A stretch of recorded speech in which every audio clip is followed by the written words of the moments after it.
corazón, el músculo cardíaco, tiene un alto gasto energético. Y esa vascularización está dada por dos arterias, que se llaman arterias coronarias. Se llaman arterias coronarias porque se encuentran en el surco coronario.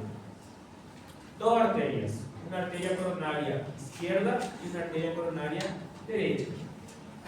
Vuelvo a recalcar, se llaman coronarias porque están en el surco coronario.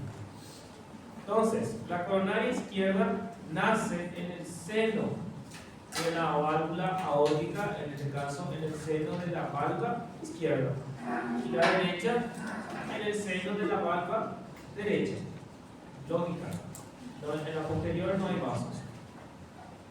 La derecha es más larga que la izquierda. ¿Por qué? Porque la derecha recorre el surco coronario, da la vuelta hasta la cara inferior y ahí recién termina dando esta arteria que va a ser la interventricular posterior. La coronaria izquierda, como pueden ver, tiene un trayecto muy corto y rápidamente da sus ramas terminales. La arteria circunfleja, que es la que va a bordear al surco coronario, y la arteria interventricular anterior.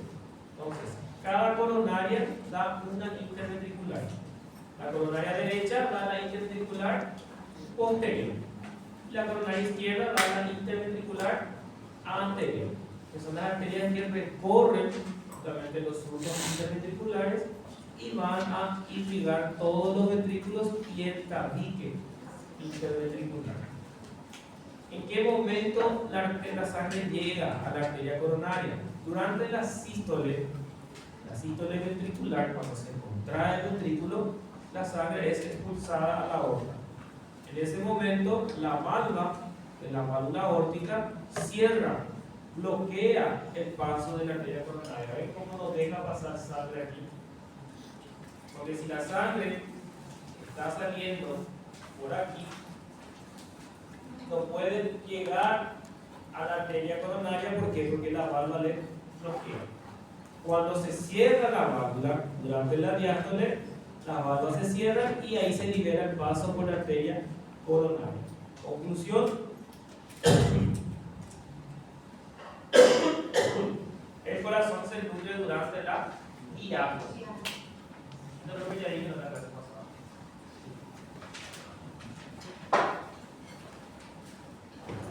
Entonces, tenemos dos arterias coronarias, derecha e izquierda. ¿Cuál es más larga?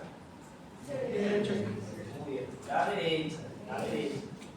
La izquierda tiene un trayecto, aquí incluso da para ver. La izquierda es solo esto, trayecto cortito. La derecha no, ella recorre gran parte del surco coronario antes de dar sus ramas terminales. Las arterias, atiendan bien, las arterias en general, todas tienen un origen, ¿okay? Todas van a tener un punto donde ellas nacen, porque normalmente las arterias nacen de otras arterias. Todas nacen de una arteria madre, vamos a decir, que es la arteria aorta. Coronarias también nacen de la aorta, en este caso, en el origen de la arteria aorta. Otra pregunta que se puede hacer es: ¿cuál es la primera rama de la aorta? Son las coronarias. Son las coronarias. ¿Por qué? Porque nacen en la raíz de la aorta. Entonces, toda arteria, anoten, toda arteria tiene un origen, tiene un trayecto, tiene en su trayecto ramas colaterales,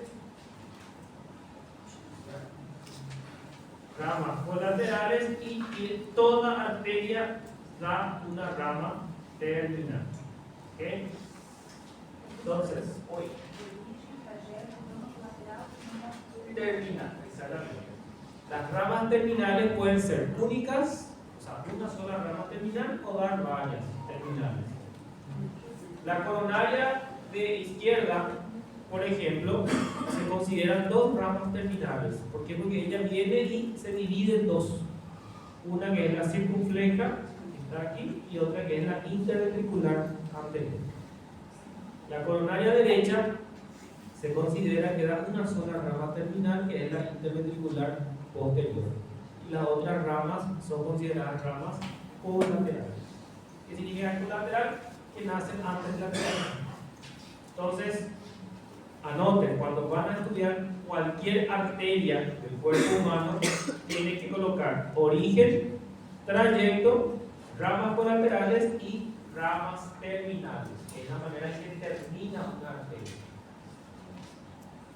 Entonces, la coronaria izquierda termina dividiéndose en dos ramas terminales. Una es la arteria circunfleja y otra es la arteria interventricular anterior.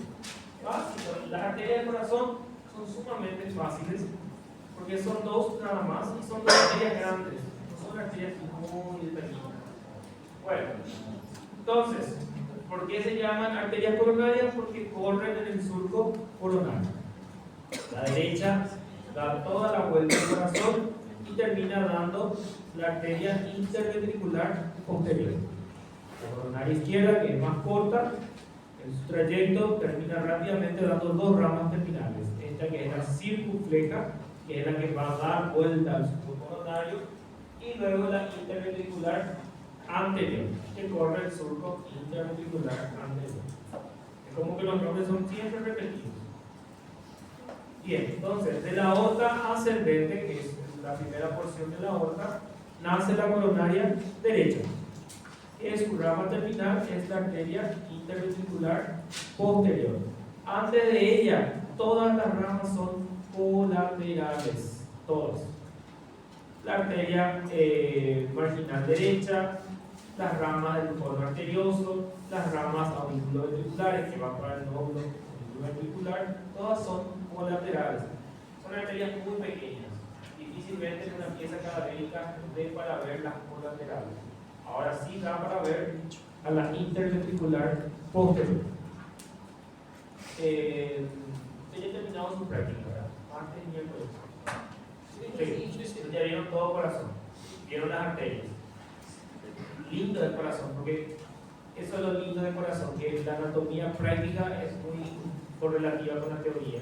Si en la teoría hay una coronaria derecha, en la práctica se ve anatomía. Eso es lo lindo. Porque en anatomía, en muchos puntos, muchos conceptos van a ser solamente teóricos y no necesariamente se ve eso en el cuerpo. Lo bueno de anatomía, como yo siempre digo en medicina, es que ustedes tienen la posibilidad de leer y ver la anatomía, tocar la anatomía. Eso es lo más lindo de la anatomía. Bien, la coronaria izquierda entonces es la más cortita en su trayecto, porque rápidamente se divide en sus dos ramas terminales, la interventricular anterior y la circunfleja, que son las que van a dividirse otra vez varias colaterales para alcanzar a todo el corazón. Bien, entonces la coronaria derecha es la más larga, nace en el seno de la valva derecha, recorre el surco coronario. En la parte anterior se relaciona directa con la aurícula derecha, recorre, se va hacia atrás y cuando llega en la parte posterior va acompañada de una vena que se llama vena cardíaca menor. Como su nombre ya lo dice, es una vena más pequeña. Si existe una menor es porque evidentemente habrá una mayor. La mayor va a estar aquí en el lado izquierdo. En el lado izquierdo tengo la vena cardíaca mayor y en el lado derecho tengo la vena cardíaca menor. Muy bien, en la parte posterior, la coronaria derecha termina dando su rama interventricular posterior, que es considerada su rama terminal. La arteria interventricular posterior también siempre va acompañada de esta vena que se llama vena interventricular posterior. Lleva el mismo nombre que la arteria y lleva el mismo nombre que el surco. ¿Okay? Sí, Martín pueden encontrarle ambos nombres. La magna está en el lado izquierdo, en el surco coronario. Entonces, la arteria circunfleja, esta es la arteria circunfleja, ¿okay? Que es la arteria que es una rama terminal de la coronaria izquierda. La arteria circunfleja en su trayecto va acompañada de la vena cardíaca magna o vena cardíaca mayor, que es esta vena, que es una vena que es continuación de esta vena, que es la vena interventricular anterior. Ven como la misma vena va cambiando de nombre. Vamos a seguir esta vena. La vena interventricular anterior, que nace en el surco interventricular anterior, corre en dirección ascendente, que la vena va al corazón. Acuérdense eso, las venas van hacia el corazón, las arterias salen del corazón. La vena interventricular anterior corre hasta alcanzar a la circunfleja. Cuando alcanza a la circunfleja y se une a ella, van juntas, ahí se convierte a vena cardíaca magna o vena cardíaca mayor. Esta vena recorre el surco coronario y cuando llega en la parte posterior aumenta bruscamente de tamaño y se convierte en esta vena que se llama seno coronario. Entonces, la cardíaca magna es la que se va a convertir en el seno coronario. Y el seno coronario otra vez va a recibir a todas las otras venas. Va a recibir a la vena interventricular posterior y también a la vena cardíaca magna. Muy bien, la arteria interventricular anterior, que es también rama terminal de la coronaria izquierda, recorre el surco interventricular y va acompañada de su vena homóloga, que es la vena interventricular anterior. Y aquí, como ustedes podrán ver, se forma un triángulo muy lindo que se llama triángulo de Mouchet. Muy bien. El triángulo de Mouchet es un triángulo vascular que se forma por dos arterias y una vena. Las arterias son la interventricular anterior, circunfleja y la vena cardíaca magna. Voy a dibujar aquí el triángulo. Esto es el triángulo. ¿Qué hay dentro del triángulo? Nada. Esto es un repaso de los territorios coronarios. Esto es para la teoría. Hay que saber qué territorio irriga cada arteria, porque si por ejemplo se obstruye la coronaria izquierda por un tronco, ¿dónde va a infartar el corazón? Va a infartar toda esta parte. Va a infartar la aurícula, el ventrículo izquierdo, parte del ventrículo derecho. Entonces, en conclusión, cada territorio va a determinar qué parte del corazón se va a vascularizar. Por ejemplo, la coronaria derecha se encarga de vascularizar principalmente a los nódulos del sistema de conducción del corazón. Entonces, pregunta del examen. Arteria es fácil y vena es mucho más fácil. ¿Preguntas? ¿Dudas?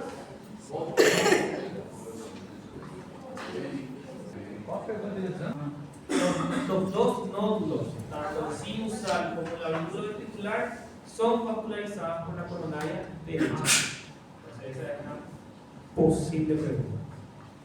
Bien, recuerden que el examen parcial son 50 preguntas.